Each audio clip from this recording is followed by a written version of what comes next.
Welcome to the Freedom Savage Podcast. I don't wanna talk.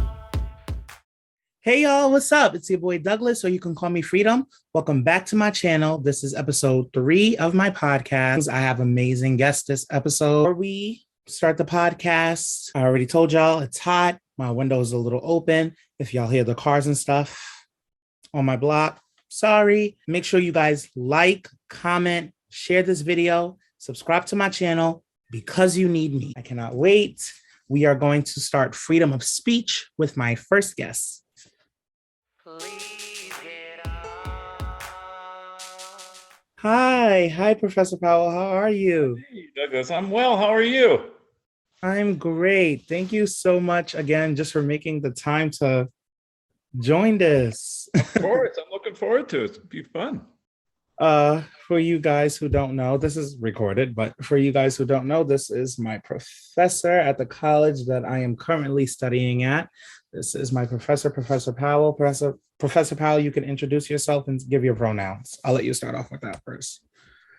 Well, my name is Stephen Powell, and indeed I am a professor of voice at Mannes School of Music, and an opera singer and concert singer and all-around lover of music. So pronouns, I guess he, him.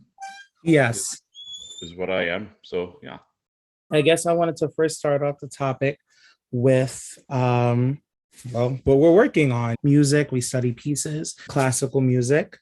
Classical music for me was something that I came into late high school, but I realized that it really helps me to find my core voice and what I'm like actually looking for when it comes to just being an overall singer, because you know that I am a multi-genre artist.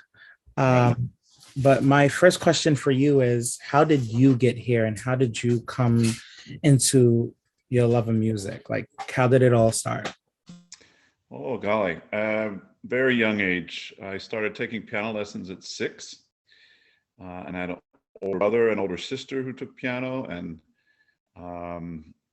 my parents were also music lovers. They weren't musicians themselves, but they were music lovers. My mom's parents had subscriptions to the Philadelphia Orchestra.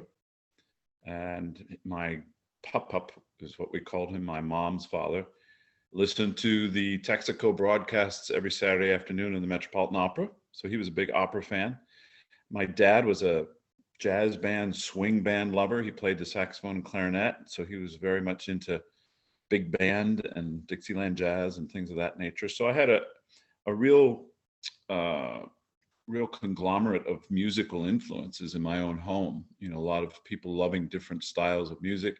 And then for my older brother and sister, they brought home records, you know, of Beatles and Blood, Sweat and Tears in Chicago and the Carpenters and Carole King and people of their era, 60s, early 70s. And so I got a lot of pop knowledge from and rock and roll knowledge from the music I heard them playing from their rooms. So that was in our house, and we were always very supportive of one another in pursuing music as a love and a hobby, and even as a profession, which is what I did. But my sister teaches piano, and my brother actually went to school, college for voice, but decided not to pursue it. But he's a writer now, so there's a lot of music in my family, going back as far back as my grandparents that I can really talk historically accurately about. And then for me, again, I started taking piano at 6 and sang in church choirs since I was little, the cherub choir and the youth choir, and was in the musicals in high school. I had a rock band in high school. I was in the No way, really? yeah, it was called Paragon. Okay, what did that mean? Paragon is kind of the well, I'm not sure the actual meaning. I can't recall. Paragon of virtue is someone who's kind of the ultimate example of something. So Okay. Paragon is, I guess, we were the ultimate example of a great rock band. Mhm. I played the clarinet and saxophone too, in orchestra and band and stage band as they call it then. Now it's called jazz ensemble. So took private lessons all the way through college. Went to college as a piano major, but always just sang for fun. And it was a teacher in my undergraduate school of Northwestern University who I used to play for his voice studio, and I learned a lot from listening to him teach and listening to the students sing. And long story short, he became my mentor and convinced me to pursue singing as a vocation. And that's what I decided to do. I was 25 at the time, so I was a little later than most, but I was raw, as it were. I didn't have any bad habits as far as classical voice technique. You know, I kind of started later and developed quickly because of that. And then I went back to school for my master's at DePaul University in Chicago. Went through the program in Chicago, the Lyric Opera Chicago apprenticeship program for 2 years. And then from there, I started singing professionally, and that's what I've been doing ever since. And I started teaching at Manus about 7 years ago. So that was added to what I do for a living in the music world a little later in my life. But up until then and now, continually, I'm performing still, as you know, because I missed some weeks of this semester because I was away. So Yeah, that's my life in a nutshell. I really wanted to say that I find it so awesome, and I never actually got to tell you during our actual like lessons, but I find it so awesome that even though you're teaching students, you still sing, like you're still in the moment with us. So just like we have to prepare for performances, so do you. Like you're still performing, you're still like, because a lot of teachers, at least the ones that taught me, they stopped performing for themselves and just started helping others perform. But you are still performing, and you know, you're still singing. And I just find that so amazing because I'm not saying that you wouldn't have gotten it if you weren't performing and you were just teaching, but because you're still in that moment, not only do you still know what it's like to perform, but you know what it's like to perform in the new times that we live in. So to me, it's like you're seeing all parts of the spectrum now that you're performing. And that's amazing. I've been meaning to tell you that for a Well, minute. thank you. I'm very grateful, first of all, that I can still perform. You know, I Mhm. still have my health. I still have my vocal health. That's why technique that we talk about so often in lessons is so important, that you can, if you do things right and have that solidity foundationally of your technique, you can sing for a very long time, Mhm.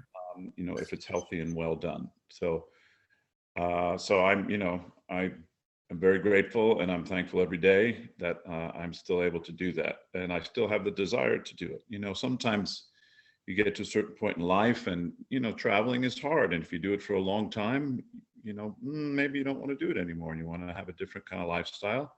And people stop for that reason too and teach, because it's a little bit more in one place. You can sleep in your own bed at night, you know, and you've had enough of performing to satisfy you as a person, and then you share what you've experienced with others, which is also a great joy. So it, you know, it depends on the person. Uh, and for me, I still find great value and joy in being on stage and sharing the great music I have the privilege to sing with people. So, you know, I'll keep going as long as people want to hire me. If they had enough, then I'll probably stop. But I don't see that happening anytime soon. I'm going to go as long as I can, you know. That And is absolutely amazing. That's exactly what I'm going to be. That's exactly the plan. You know, this music stuff isn't a hobby for me, it's my life. I don't really see this like stopping. good. Um, And it doesn't have to, right? There's no age limit. Now, do you perform only classical, or do you sometimes perform in other genres? Or is it mainly classical? It's mainly classical. I'm hired to sing opera in concert and in fully staged productions, but also I do a lot of oratorio and concerts with symphonies on stage. So I Okay. have, for instance, I'll be doing a Beethoven Ninth symphony coming up in June with a symphony. And I have a concert in May in Portland with the Portland Opera Orchestra. So sometimes I'll do those as well. It's still mostly classical, but I have a great love of all genres. Musical theater I've done, and I have a great love of art song and also pop and rock. I mean, I'm not going to be touring in that genre. For my own edification and joy, I'll continue to do that because it's just fun. Yeah. So, but still performing is mostly classical. What do you love about what are some things that you love about classical music, and what are some things that you feel like still needs work on or still needs to be acknowledged in the classical world?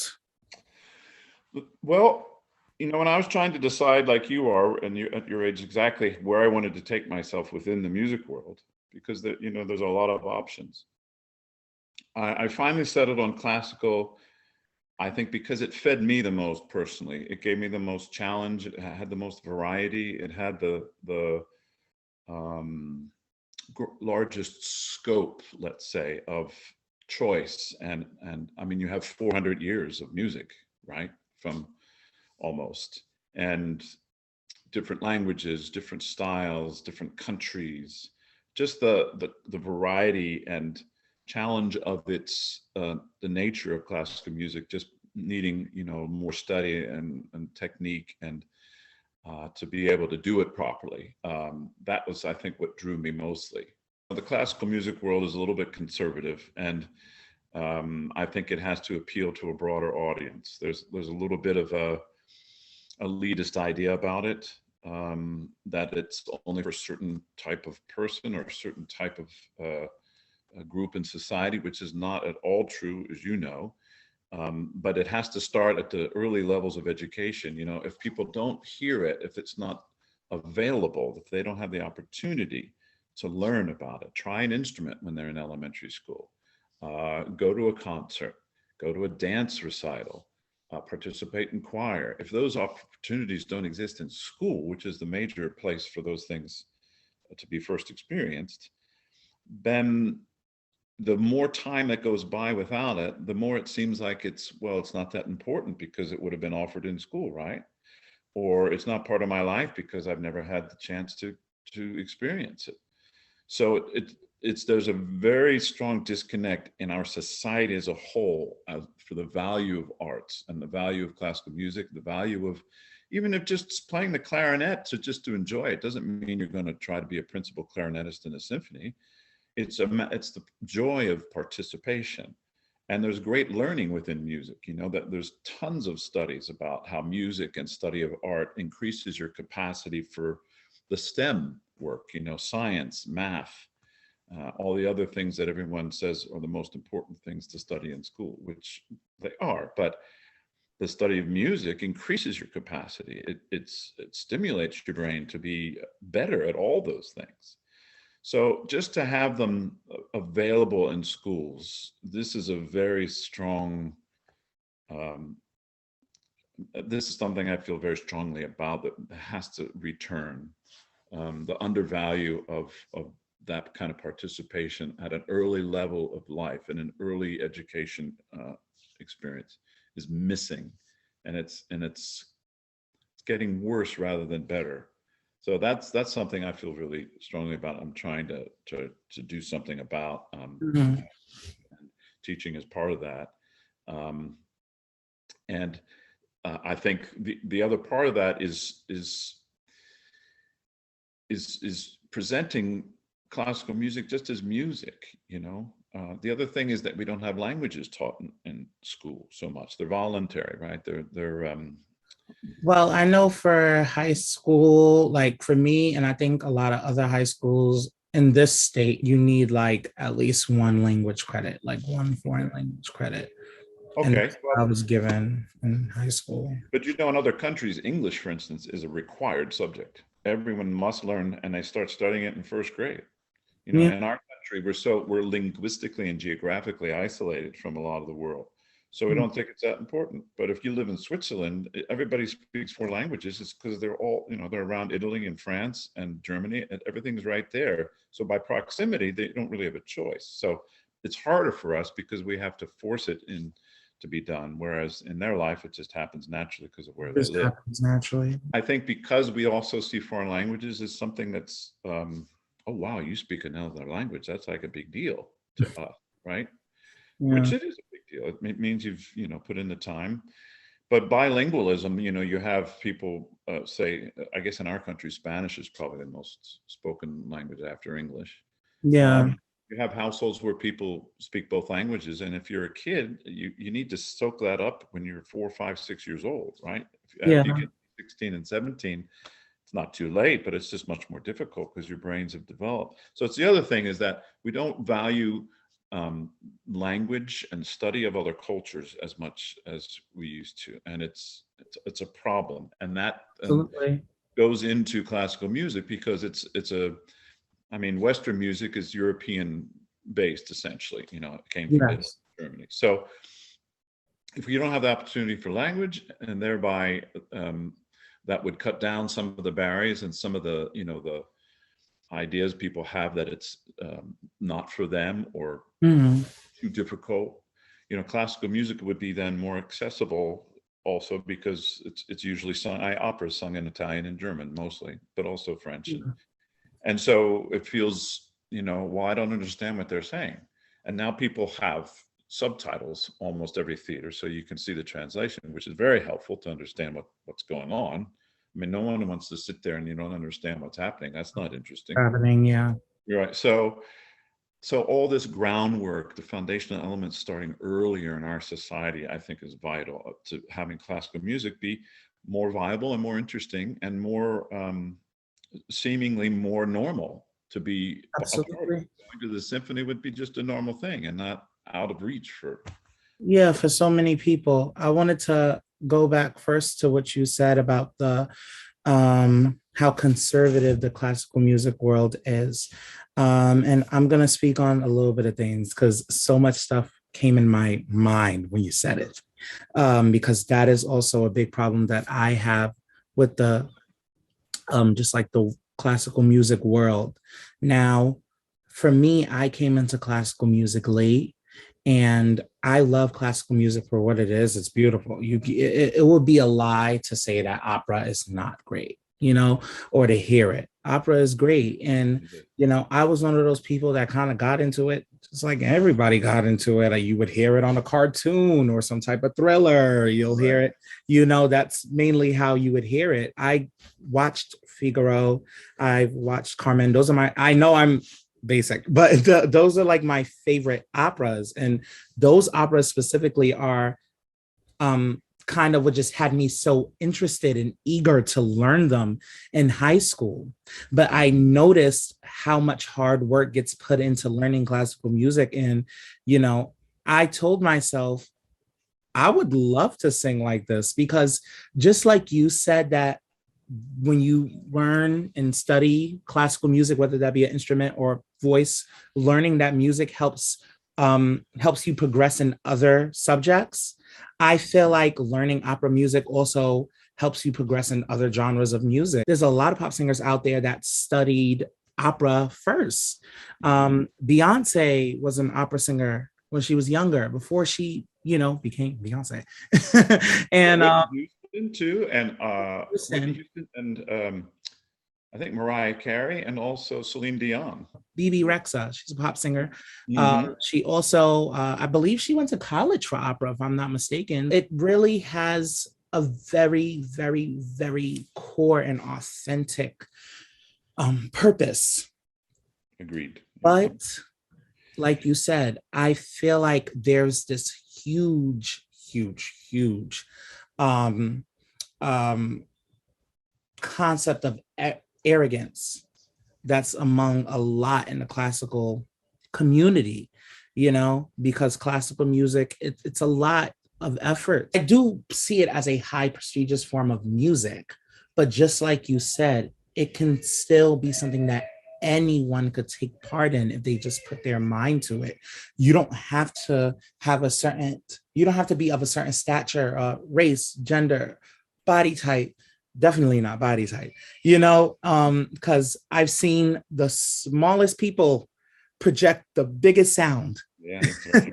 Right. So Yeah, body size. That's right. yeah, body size definitely doesn't matter when it comes to this. So it's like, I totally agree with you. I have a classmate of mine who is classical violin. She's gotten a lot of like, I wouldn't say, yeah, looks, a lot of like people were genuinely surprised that a Latina was playing classical violin. And there was some students in our school that mistook her for jazz, even though she would literally have her violin in her hand on her. She'll have to tell them. At first, it didn't really bother her because she'll tell them nicely, like, "Look, I'm classical violin." But even one of our professors also mistook her for jazz multiple times, even though she told him it's classical violin.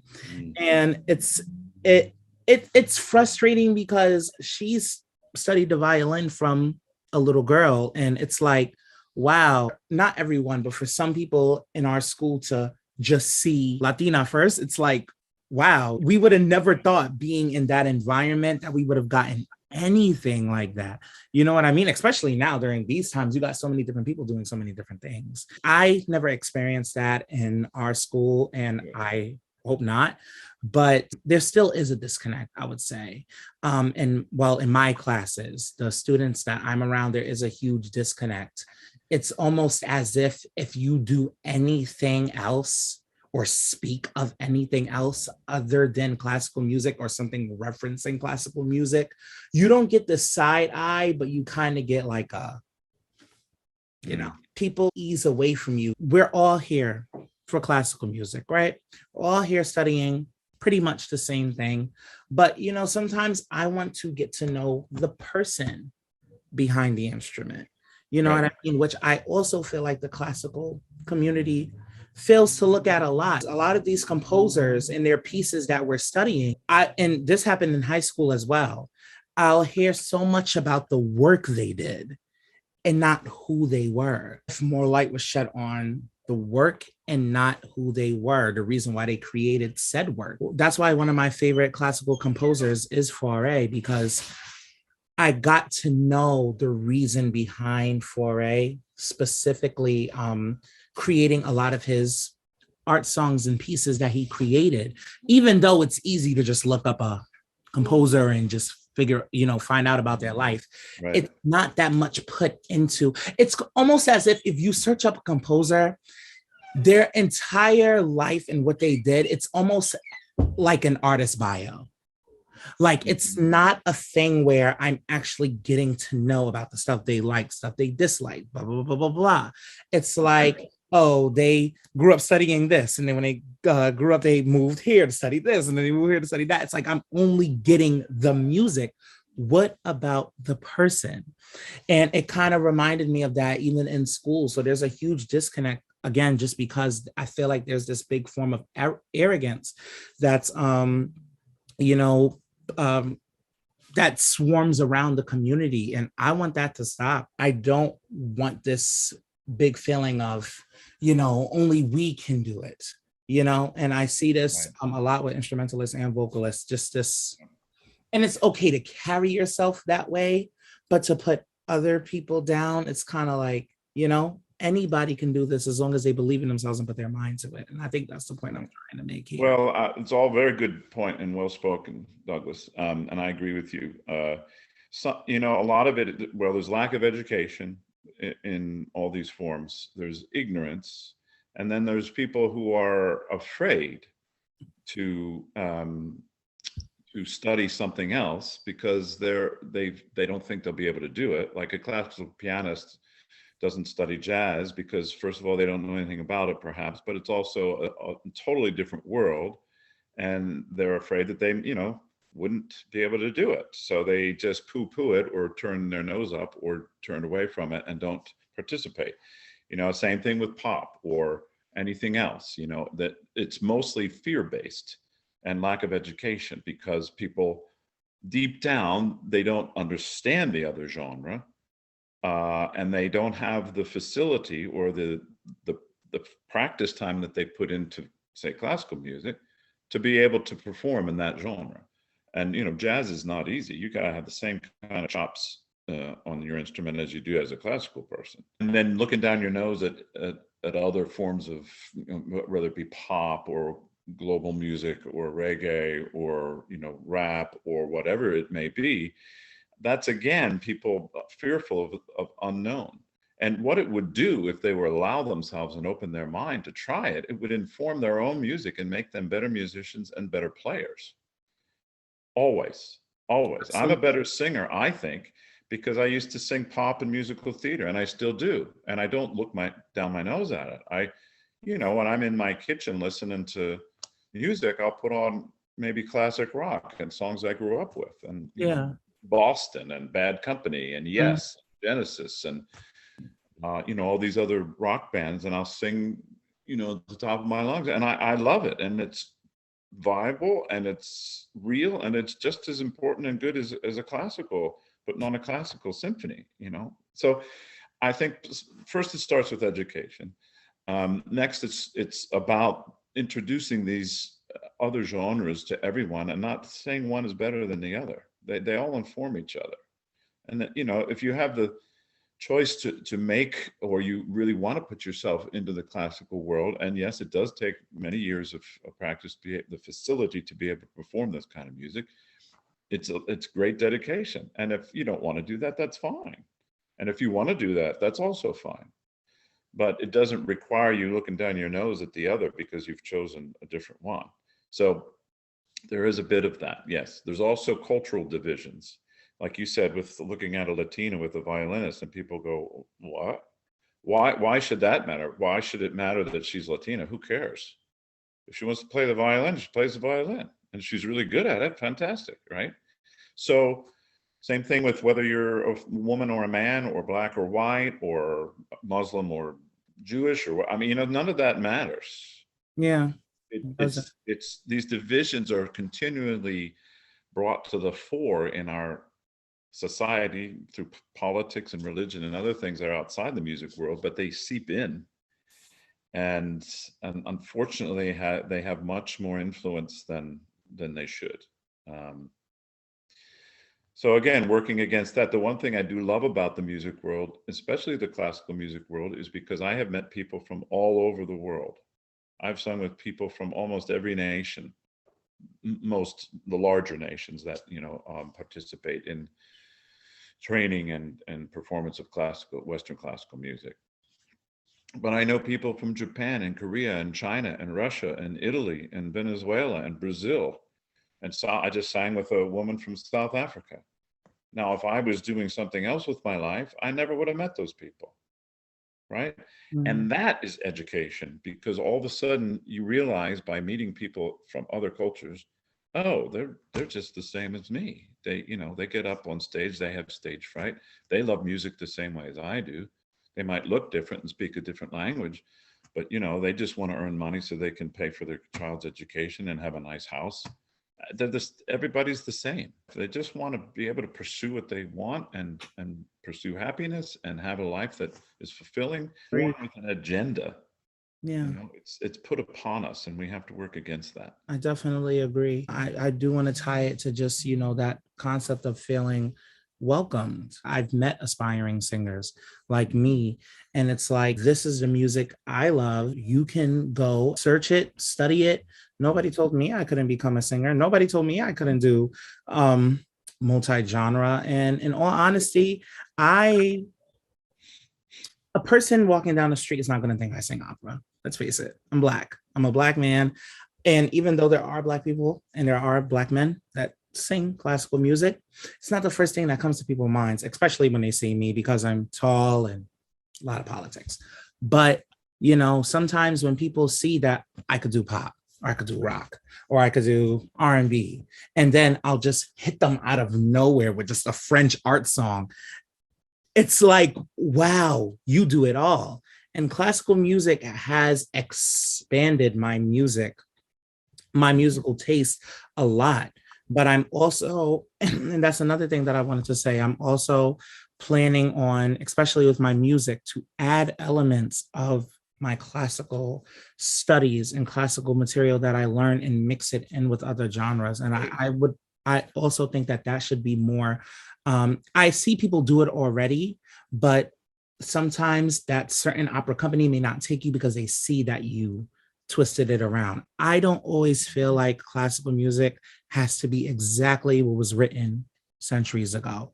I feel like, people should take new spins on it, do new things with it. And I think that's the main point that I want to make also. Like, I'm not saying that we have to change that song completely, but more so at our own twist. I come by so many people, especially in the classical community, that they it's as if they know the composer and they've hung out and got coffee with them. Like, you know what I mean? Like, it's this thing of like, they swear to God they know every breath this composer took just because of this one piece. You don't.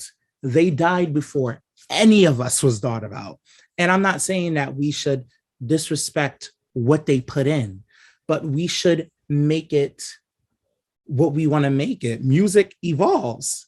And I feel like classical music, although classical music has evolved as well a lot, it's kind of like you don't see too much of it, especially in the school system. You study it and sing it the exact way it's written, and if you could add something different to it, let that just be your own unique voice. Or if there's markings in the score that says you could do it, I don't like that. Not all the time. I feel like certain songs, and I feel like that also makes it a little boring. You know what I mean? Like, if I'm sitting at a show, I'm gonna want to see different things done. And that's why I love Fire Shot Up in My Bones that was performed last year at the Met. The fact that that was the first time an opera work was done by a Black composer at the Met. The fact that it was the first time, Yeah. then again, the Metropolitan Opera has its own, that's not even worth getting into, has its own politics involved.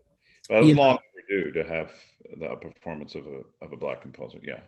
I Yeah. loved the mixture of soul and opera that I heard within that performance. I saw so many clips of it. And because of school and other stuff that was going on in my life, I wasn't able to make one show.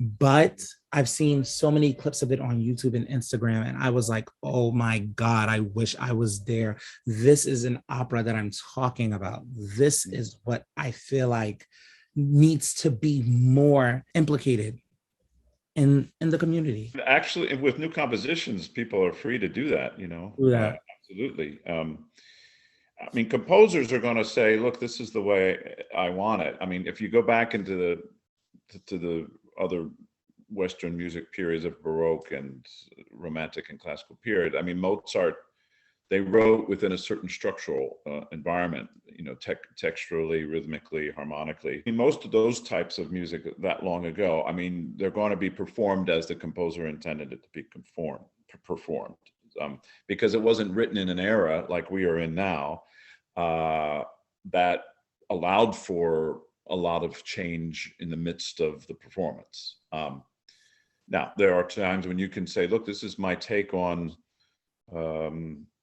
the aria from Magic Flute sung by the Queen of the Night. And then if you know that you're doing something different with it and you're saying that ahead of time, okay, fine, let's hear it. That'd be fun.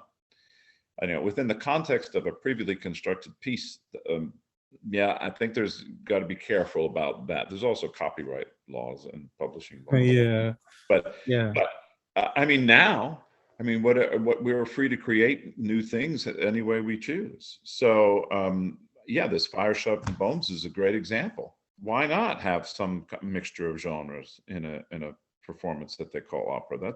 I don't have a problem with that. I mean, you wouldn't want a gospel song sung like you're an opera singer singing an opera aria either, right? I mean, when people cross over, you hear this a lot. When opera singers try to sing a pop song, oof, a lot of it's not really great because they sing it in their opera style, in their vocal style that they sing opera in. And it's just an incorrect application of style. That's all. Vice versa, if a pop singer tries to sing like Nessun Dorma, you've heard lots of pop people sing Nessun Dorma. Well, that's if you sing it in a pop style, then it doesn't really have the same effect. Mhm. You can do it. No one's saying don't do it. It's just, it's written for a specific type of singing, and I the understand that. compositional style was thought of with that in mind. So, there's that. But I mean, we're free right now to compose and arrange and do things how we wish. And so I love this Yeah. idea of collaborating between genres and creating some new performances. It's also fascinating to know that a lot of these songs was written by people when they were like 6, 7. It's like, wow, I know, you know, right? obviously prodigies, natural born talent. And you still have that today. And you're right. Today, that is more allowed. And I totally get what you're saying about style, because that makes perfect sense. And you also gave me insight to a lot of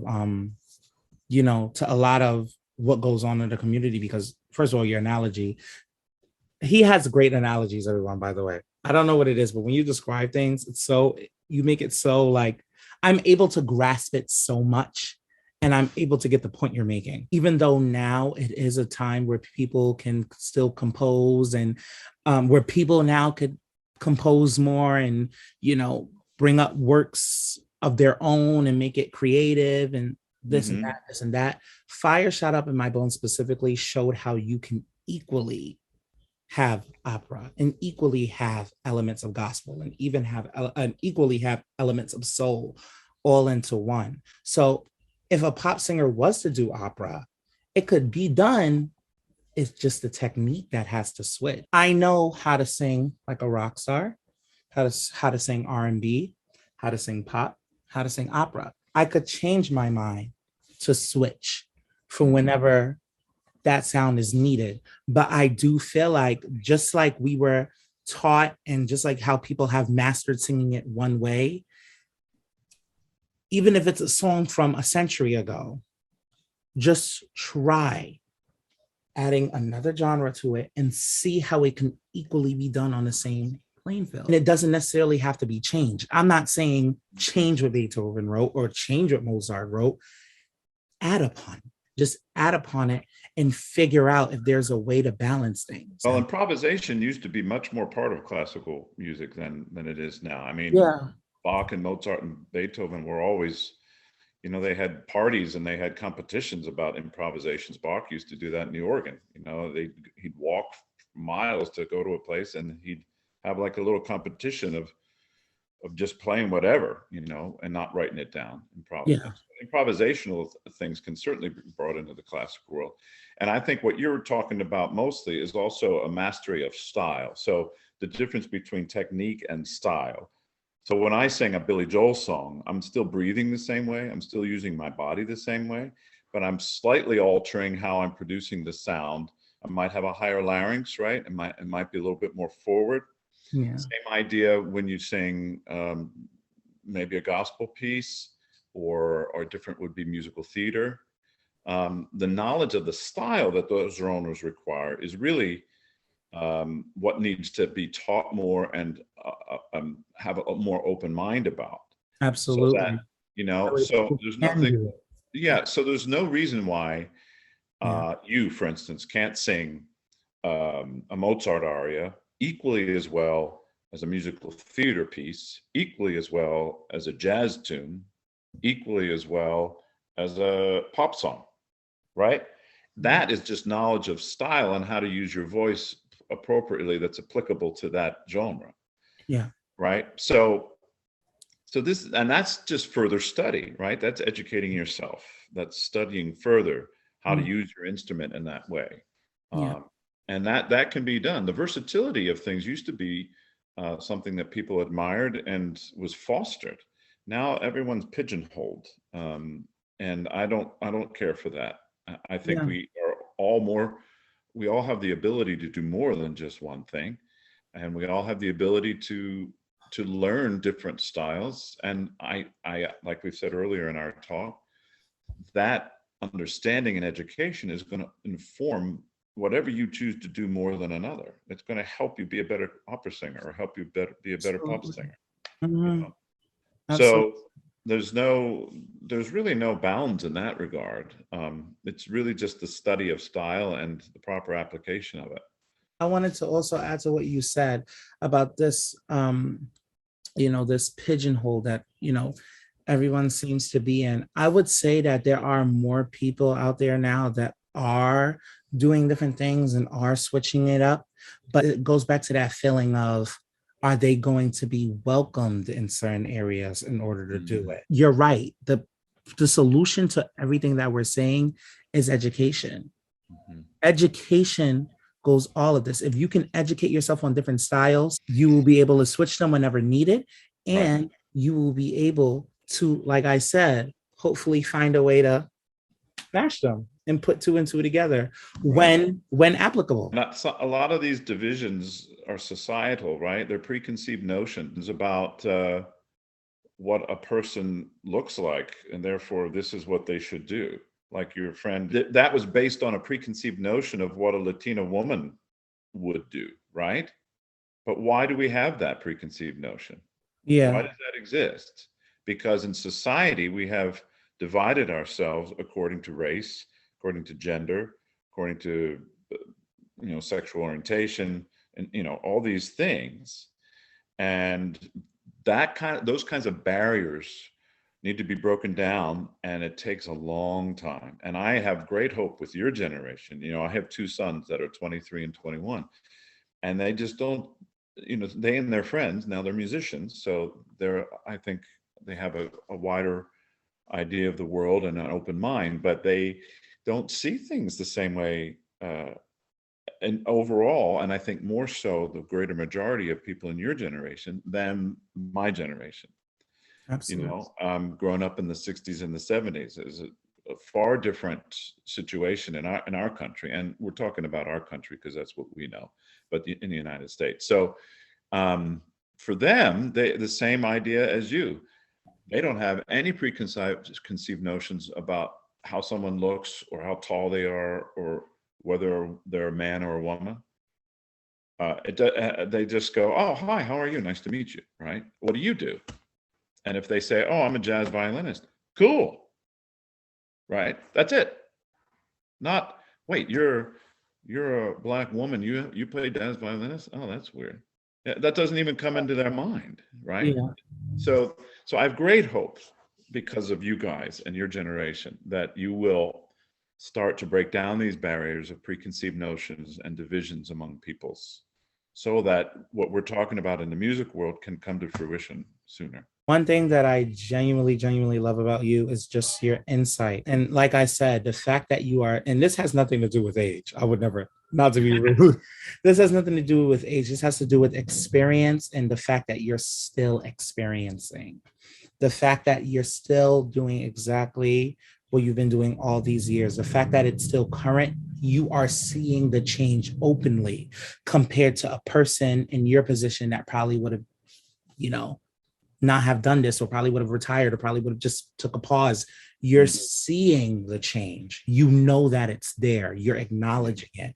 And I feel like this is more of what we need, just more of more of this feeling of being welcomed, the more of an acknowledgement of things. Because I do feel like I said, although this is what was set in stone all of these years ago, music evolves, Mhm. communities evolve. And Yep. in order for there to be revolution, you're right. These barriers do have to be broken down because there are so much potential. There's so much potential within so many people. And these little race and who can do this and arrogance and lack of education, all of these block people Right. from what could really be their true destiny. And it Correct. doesn't have to even be music, Right. anything, anything. Anything like that blocks the energy that connects us all. We're all connected. That, like you say, everyone in their own talents can be glorified, and they can pursue what it is they want to pursue without any regard for who they are or where they've come from or what language they speak or what they look like. Absolutely. And that's what America is supposed to stand for. And we've Supposed lost to. that. we've lost that, and we have to, unfortunately, we have to fight for that in today's world. It's a shame that it's happening, but um, most people wake up, they just want to live their lives. They don't want to fight. They don't wake up wanting to have to fight this kind of energy off, you know.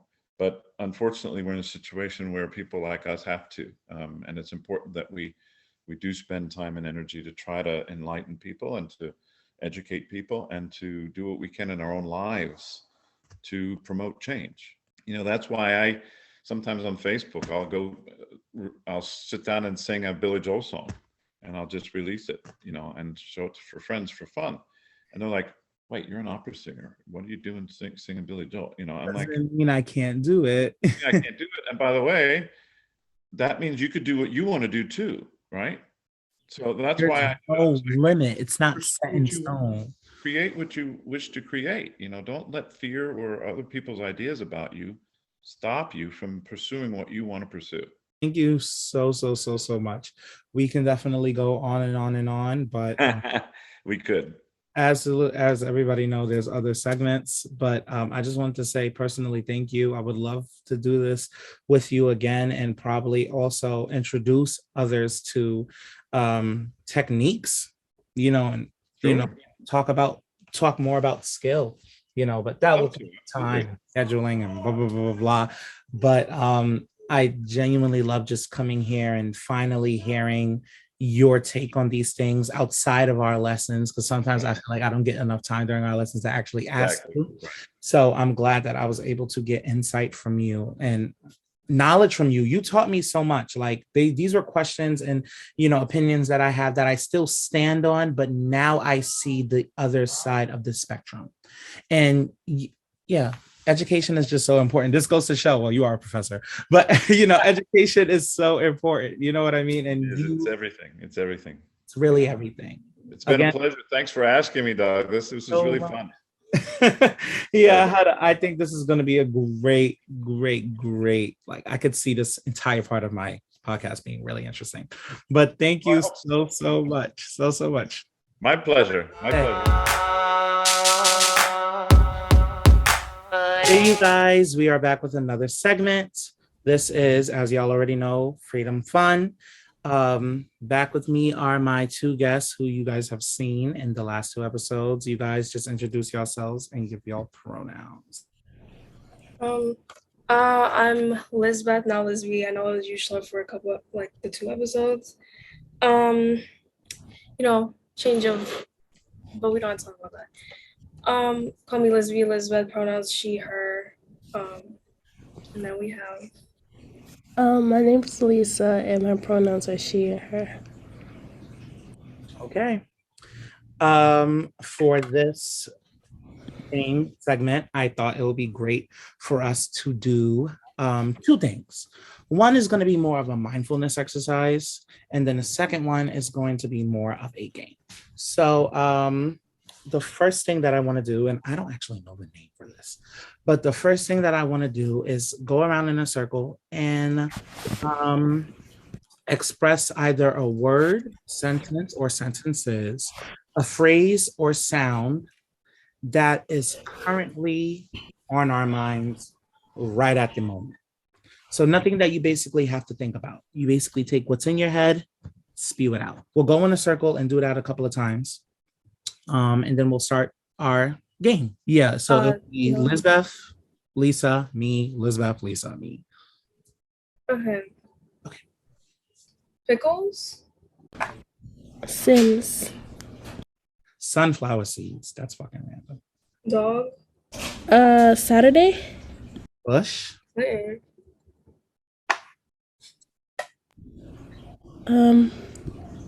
Miss Doubtfire. white straight man,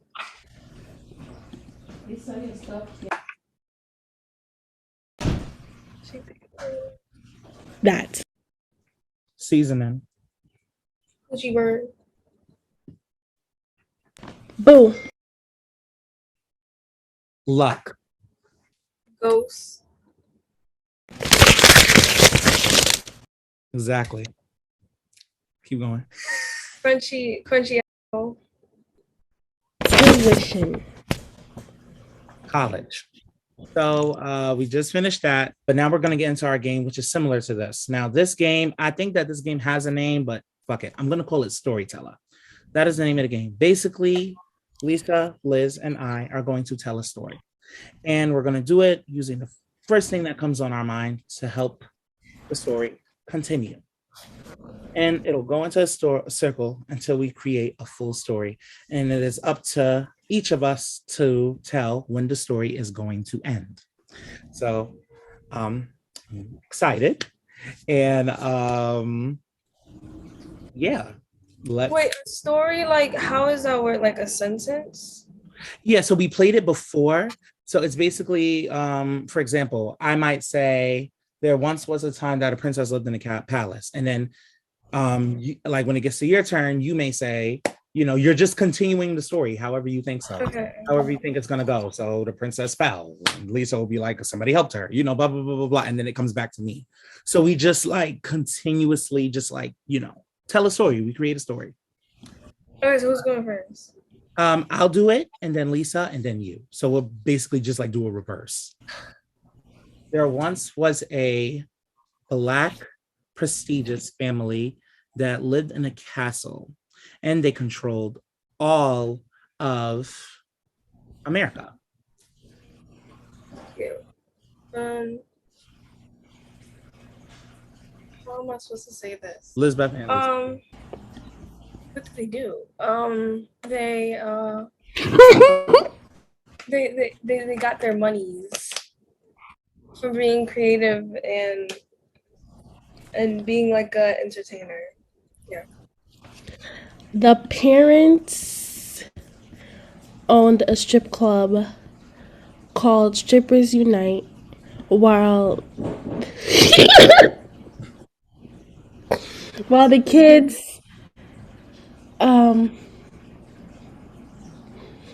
kids attended school 6 days a week. Of the kids, there were 3 girls, 3 boys, 2 kids that identified as non-binary.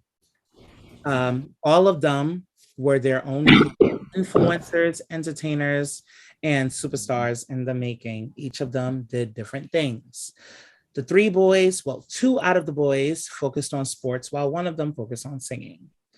2 kids who were non-binary were political activists.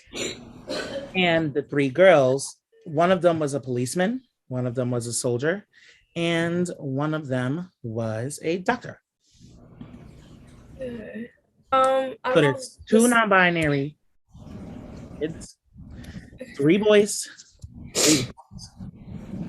1 boy is a singer. There's only 1 singer. But you just contradict what I said.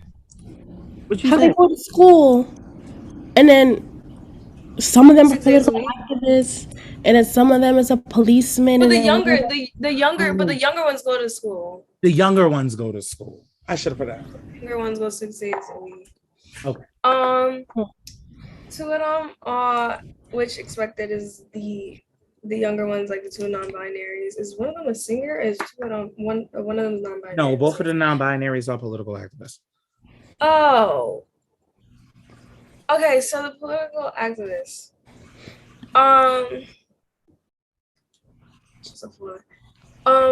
Those are the ones that see that the parent, they don't want to follow in the parents' footsteps, and they don't want to.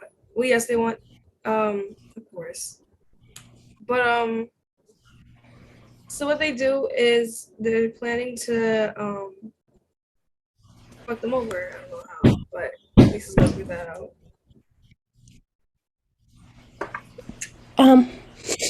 So the political activists decide that they will join the mafia.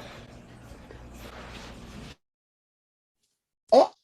Douglas. Okay. All right. So the brother, the one that sings, actually no, the 2 brothers that play sports, they find out about their siblings' plan, and they tell the parents. Elizabeth, let's go. They're assholes. Once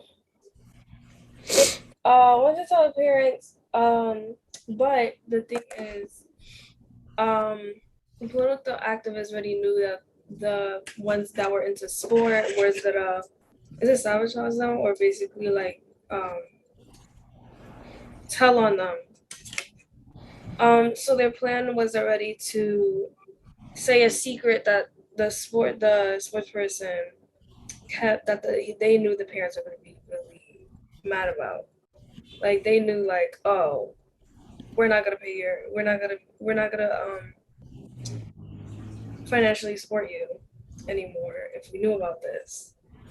At least I want to know what it was. Um, I feel like this is a big one.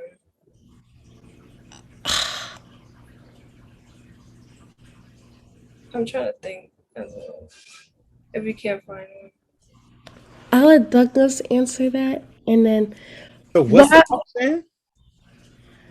Okay, so we'll find out later that something happens that they can't financially support them. But we'll find that out after. while all of this drama is happening, the older kids, the younger kids decide that they were gonna. The younger kids decide. No. The younger kids decide that they're gonna take over the school. Okay, Douglas. Got you. Oh.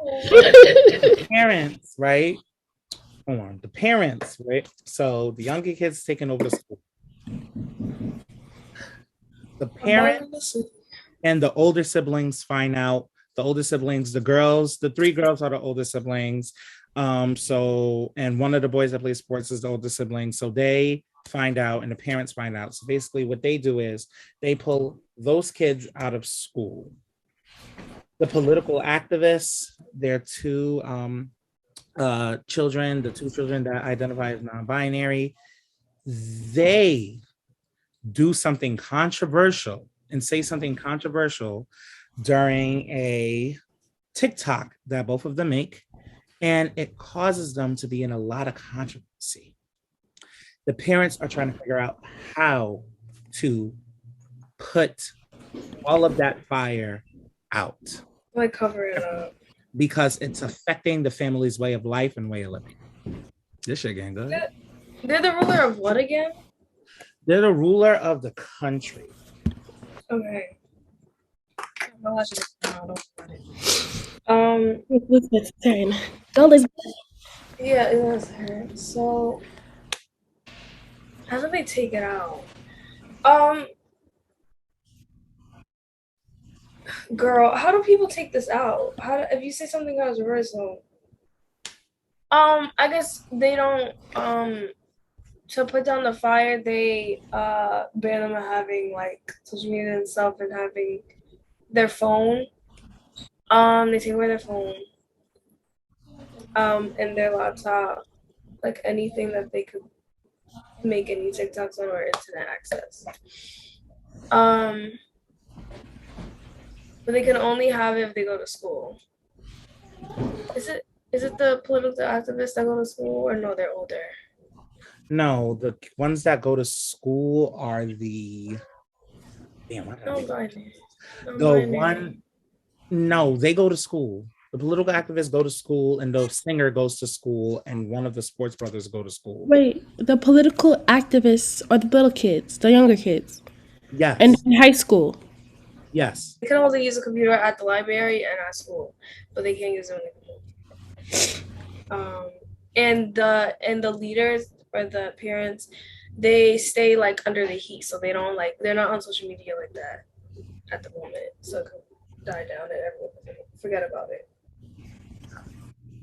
While the political activists do their deed, one of them finds out that their partner is pregnant.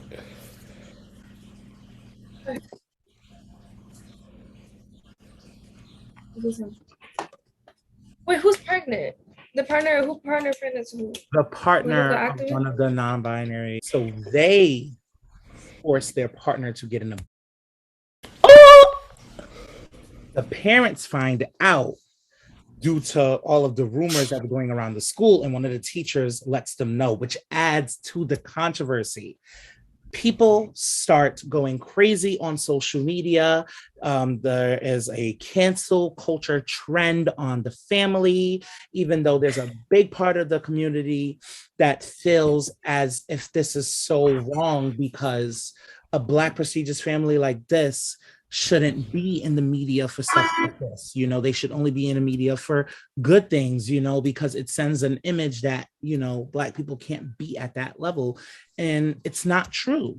So the family decides that it's now time to make a full statement. Everyone comes together. They invite the press to their house. The entire family speaks out. You have the 3 sisters, the 3 brothers, and the 2 children who identify as non-binary. They are the youngest, along with the singer, who's also the youngest. The singer is one of the brothers. And they all speak out. What do they tell the news? Well, Elizabeth won't tell y'all. I kind of have some thoughts. So we have my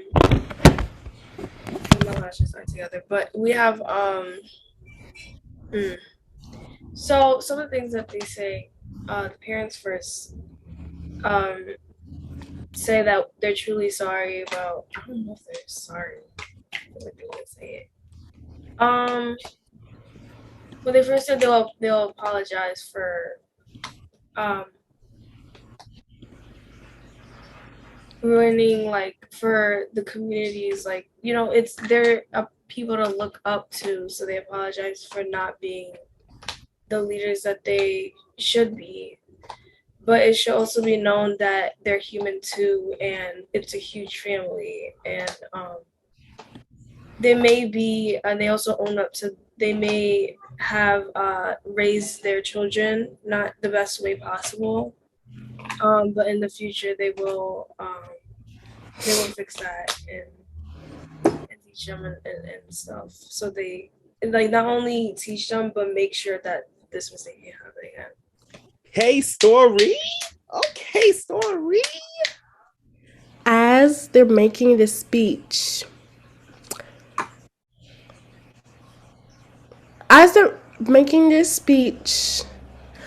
one of the non-binary siblings called in a favor. And this favor consisted of a hitman and a Go, guys. Go. Who did the favor? Who did the favor? One of the non-binary political activist siblings. The hitman is on his way. Actually, no, I'm lying. The hitman is there. He's pretending to be one of the paparazzi in one of the press. So he's kind of in this situation where he's camouflaged because he's one of them. They don't know. He pulls out and aims at the mother, but the father jumps in front and gets. All of the siblings rush to the father's rescue. The paparazzi is going crazy. They're trying to take pictures, but there are also a lot of them that are running away. And they get on the ground, all of them, including the sibling that actually made all of this happen. They all crowd around him and they get him some medical attention. He is then brought to the hospital where he later dies. Ooh. Yeah. And then now it's the mother who is now in charge and who's running the entire family. There are a lot of adjustments now that got to be made. Why do we have to go with that? Like, this is also Come on, Lisbeth. What happens next? Do we have a stripper? Let's pay attention to the stripper. We have a stripper, right? Stripper. How long is the stripper doing? This is like a night shift. To do like a night shift. Yeah. So their night shift. Stripper doesn't give a fuck about any of this. Because the stripper is more they know a part of the family, but since the stripper is more it's more of those things that I don't know how to say it, like they separate themselves, how they present themselves, they separate themselves that they're part of a rich, well-known family.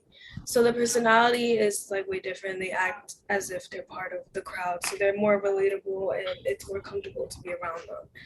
So people do look at the stripper weird, and it goes for everyone else and how they go about their daily lives. But a lot of them still respect them and did not leave them. Some of them probably did, but there was one day that they went to work,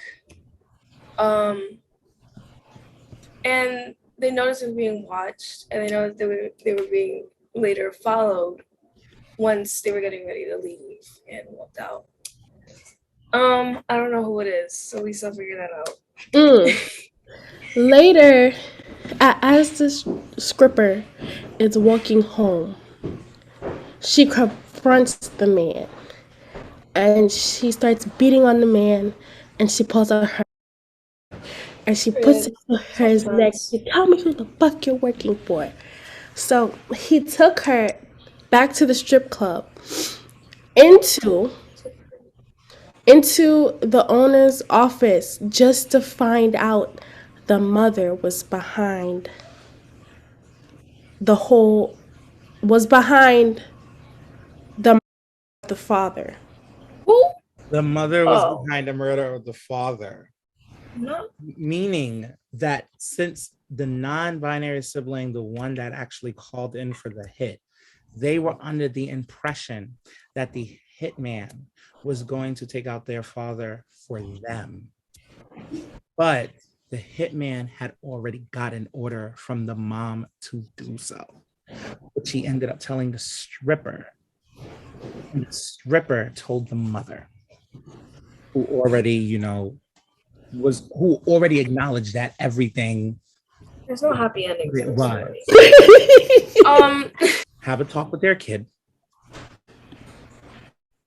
The child says, I am going to leave the house and work on my political activism for the certain things that I want society to focus on.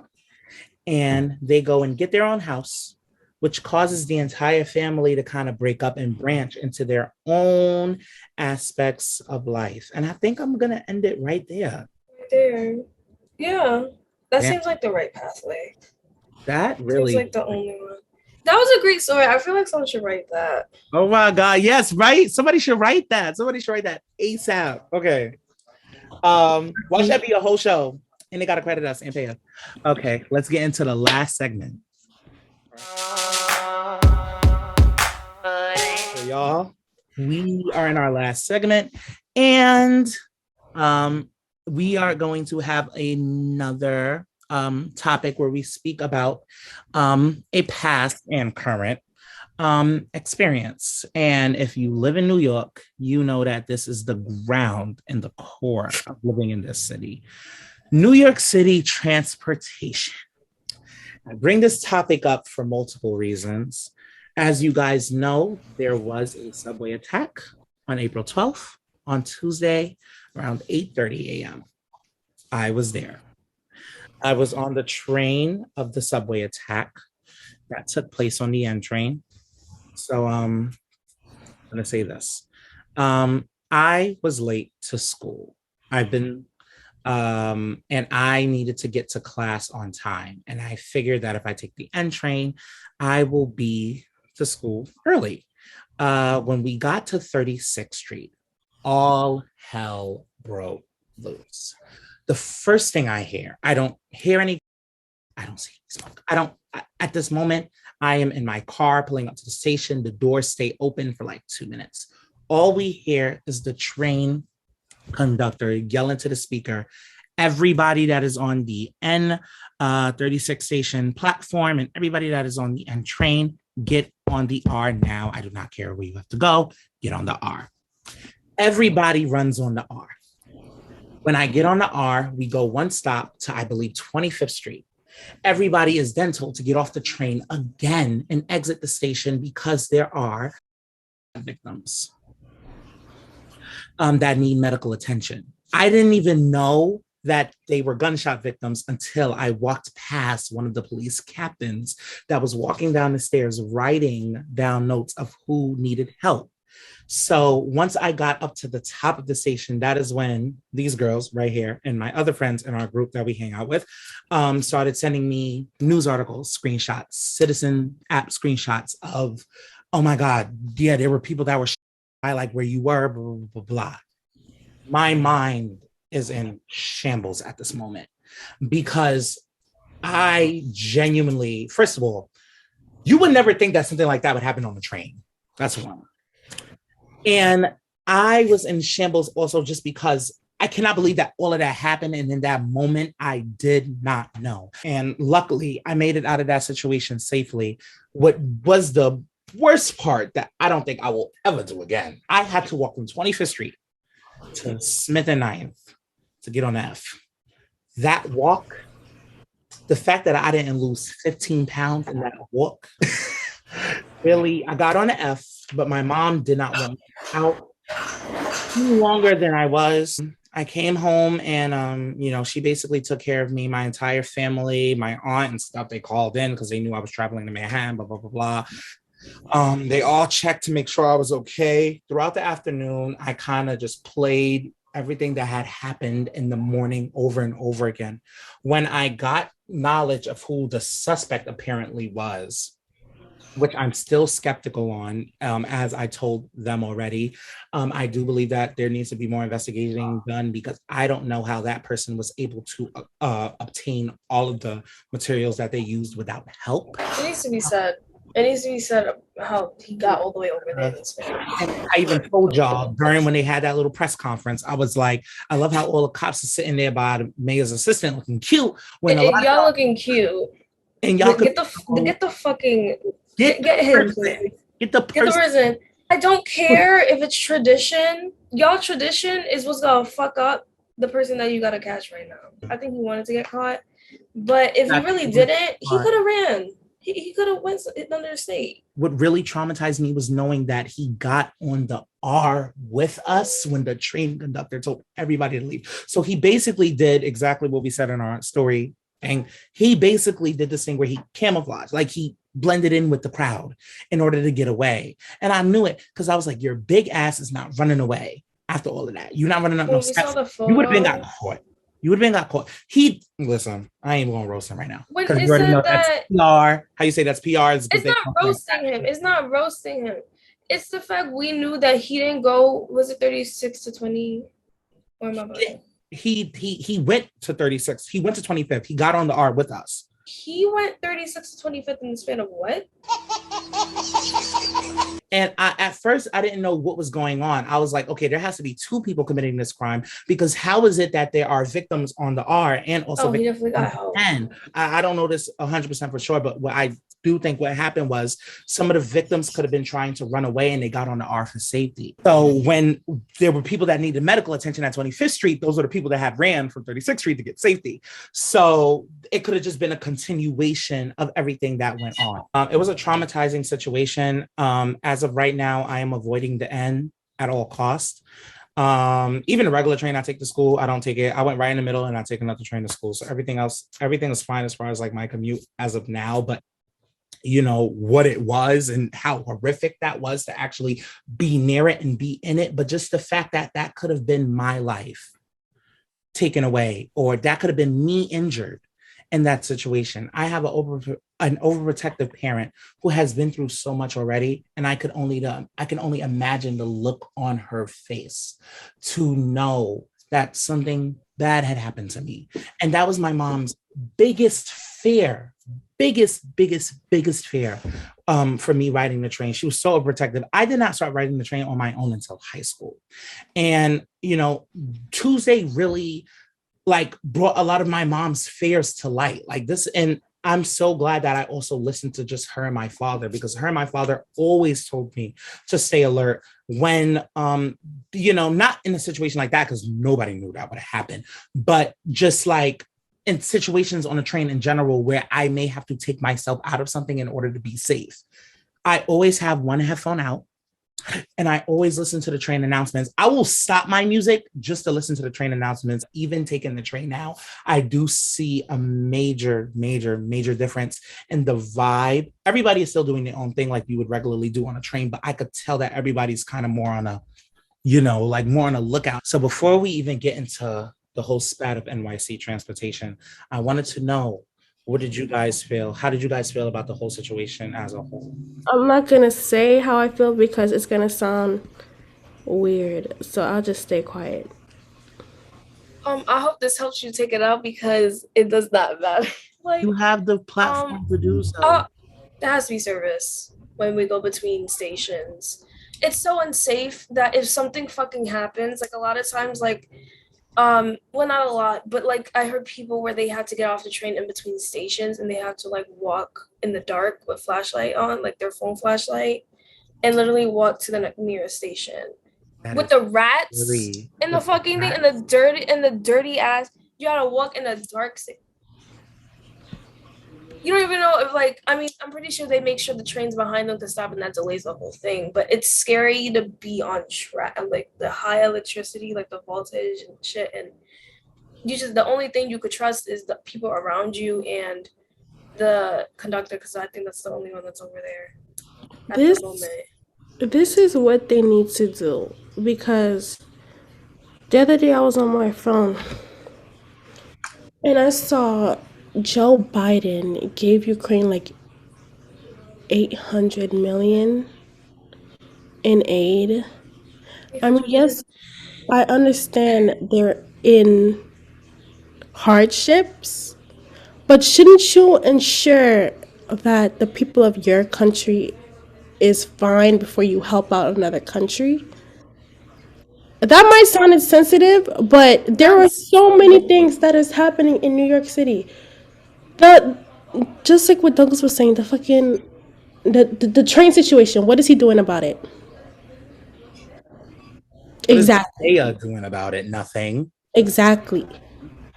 You're not ensuring that the people that chose you to be their president is good. There's nothing that they could complain about. There's a hell of things that we could complain about. But you're giving how much money to Ukraine when they have a whole bunch of other countries helping them too? We always been saying that ever since we were younger. Like, why don't they fix themselves before they start being allied? Not, I mean, you could be allies, but give money. And also, giving money to someone is the easiest that you can do. It could have been better ways to help Ukraine than just give them 800, because what are they going to do with that 800 when it probably could have been cheaper if you actually had a plan to help them out. Cheaper and the best way, because you're actually helping them out instead of just giving them money and them to figure it out what to do with it. But after that shoot, like, there was another one that happened in the weekend, like a couple days after. Yeah. Also, I did not know that happened because, I'm just like any other American. We're not upset, but we're not gonna talk about that. We're not upset any like politics. You also gotta worry about whether you're gonna make it to your destination, because you could just be standing there minding your business. Somebody just pushes you in the track. There was this lady.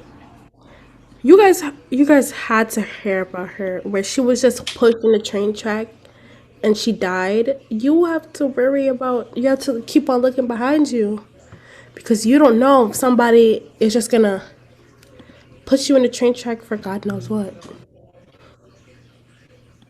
Yeah, Just to push you. you're right. These people who are mentally ill on the trains, no food, no shelter, when there should be institutions that, or places that they could be put in order to get help. And if you ask me, in the last year, it's been so much of them. And during COVID, and there were the people during COVID that I felt bad about the most, because it's like, they're just out in the open. They don't have what we have. And for some of them, it may be like their choice thing, but others, you never know someone's life. If you've been taking a train from after the pandemic, like 2021 to now, everybody that's taking the train with me could attest to this. The trains have been crazy for a minute now. They've been really unsafe to ride on for a minute now. Like, now they're anxious and now attending to be like, okay, who's gonna like come at me now? Because if it was the regular trains that the N train line and the Q train line would like include, because they were a little like the Q train and N train, the cars changed. It's like more old fashioned now. It's not one of those cars where you could easily like go through. That has to change, because I feel like had that been an option on that day, you probably would have had less injured victims. That, to even think about it, like Lisbeth said, it just adds more anxiousness. It just adds more stress. And who the hell wants to think about that, especially in the morning? Like, y'all got to think, this didn't happen in the afternoon. This happened in the morning. The time where the people are just like the most, I would say, out of it in a way. The most tired, the most, I just got to go to work. I just got to do what I got to do. You know what I mean? Like, it's crazy. How did you guys feel about the attack overall? How did it change you guys taking the train? For me, honestly forgot it happened. And I think it's because nobody's talking about it anymore. It was like as if it's something that we see every day. Like it was like on the news for what? 42 hours, 38 hours. And that was it. It just moved on. Like it was just like, oh, there was an attack on the train. Moving on to something else. That's how I felt about it. And then the other attack, I didn't really hear about it either. I didn't even know it happened until Elizabeth said something. There are people that are just able to, and there have been people that have just been able to quickly be like, okay, well, I'm alive, still got to go to work, still got to continue, because like I said, this entire city evolves on New York City transportation. But, there are some people that, like me, who kind of took what happened on Tuesday to heart. Answer about the train fare, whether or not it should be $275, and then I'll come out with our closing argument. It should be free, and someone else should be paying for it. Like the taxes should be paying for it. I should not be paying $275 for that. New York City transit fare is one of the highest in the U.S. For what? For broken ass trains. For because bus. by the end of the week, it would just be $20. The guy who committed this crime didn't even pay $275, so I was gonna possibly get hurt or even killed by a guy that didn't even pay the fare like everybody else. The bus, you're paying $275 to be treated like the amount of stuff that happens. Listen, you guys take trains more than I take trains. I take the buses.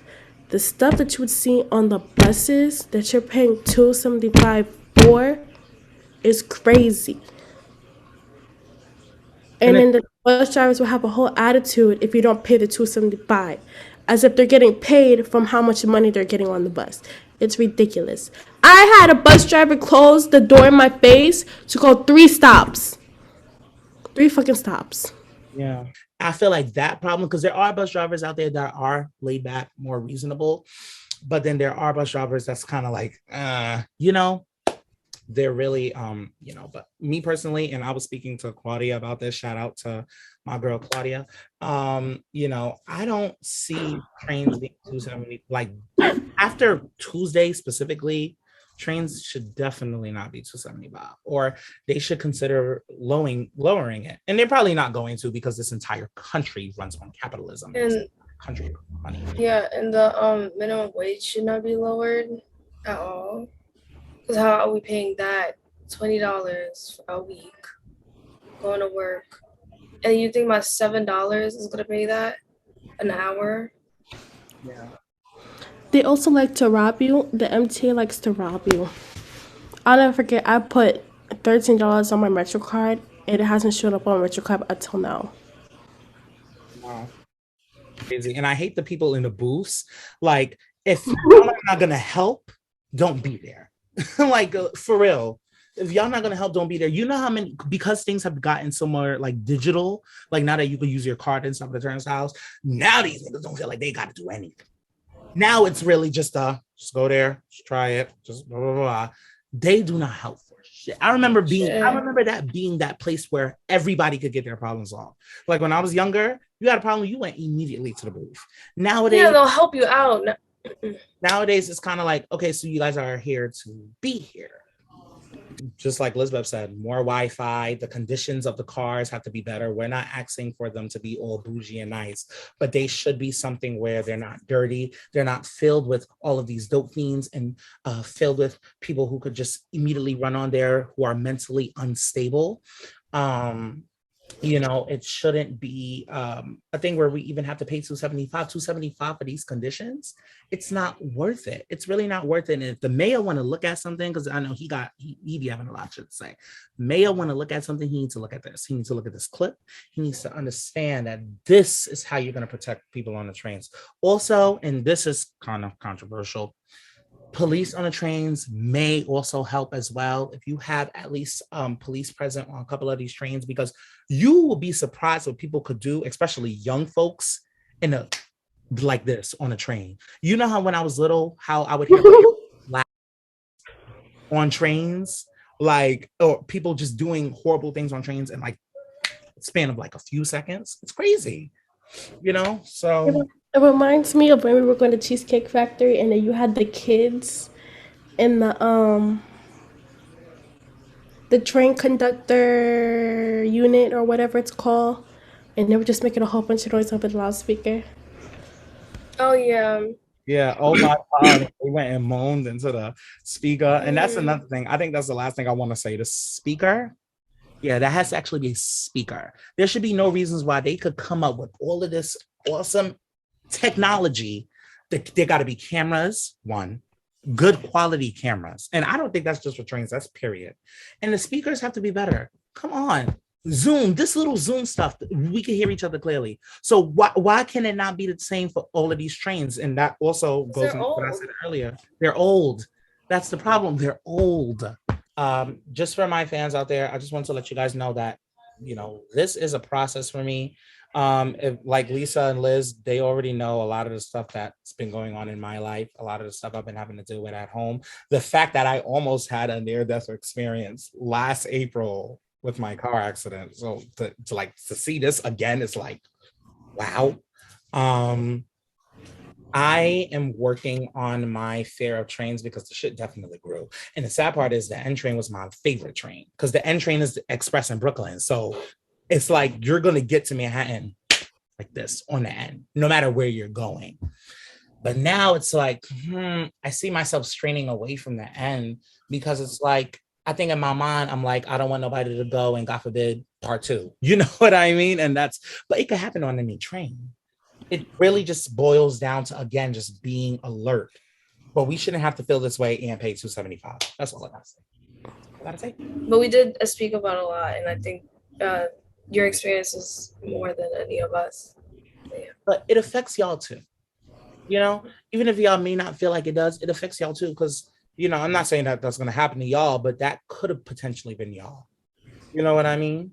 If y'all would have just got on that one train or even that one bus, the stuff Lisa's right. Stuff be happening on the buses too that do not get acknowledged.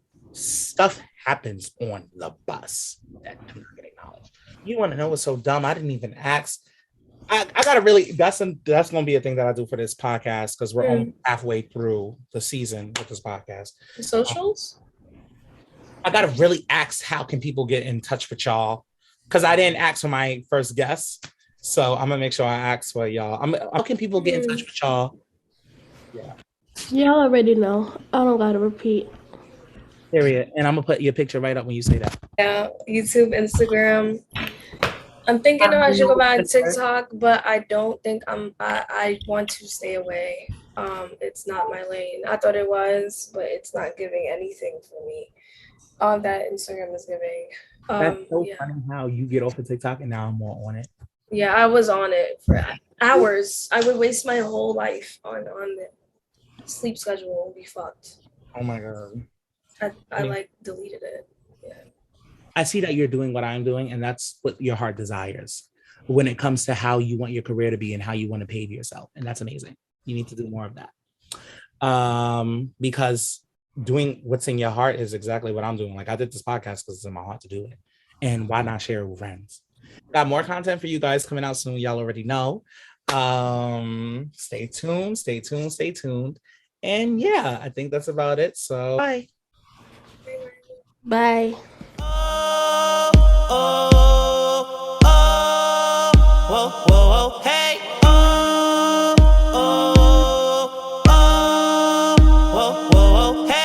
Procrastination meets imperfection. Am I heading in the right direction? I just wanna lay down, but if I lay down now